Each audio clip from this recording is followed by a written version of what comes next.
भगवान की मदद। किसी गांव में दो मित्र रोहन और संदीप रहते थे।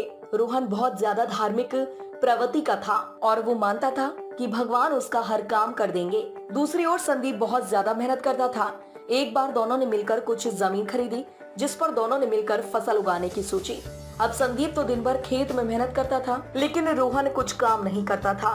वो केवल मंदिर में जाकर भगवान से अच्छी फसल के लिए प्रार्थना करता। इसी तरह समय बीतता गया और खेत की फसल पककर तैयार हो गई। इसे दोनों ने बाजार में ले जाकर बेच दिया, जिससे उनको अच्छा खासा पैसा मिला।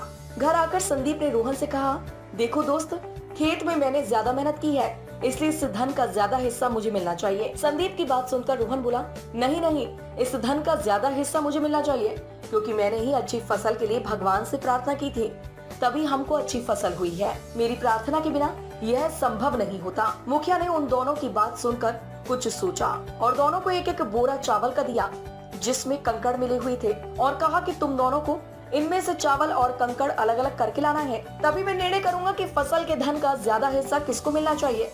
दोनों दोस्त चावल की बोरी लेकर अपने अपने घर चले गए। संदीप ने तो रात भर जाकर चावल और कंकड़ को अलग कर दिया।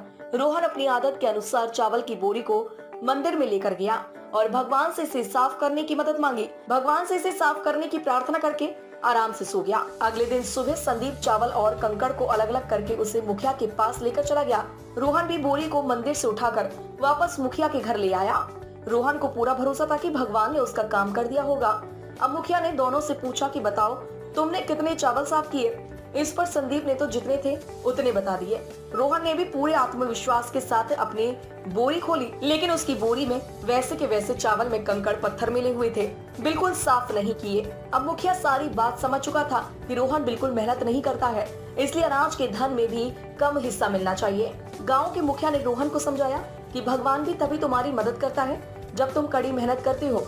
हर काम में तुम भगवान के भरोसे बैठे रहोगे और मेहनत नहीं करोगे तो इस दुनिया में पीछे रह जाओगे। रोहन को मुखिया की बात समझ में आ चुकी थी। वह भी संदीप के साथ साथ जमकर मेहनत करने लगा।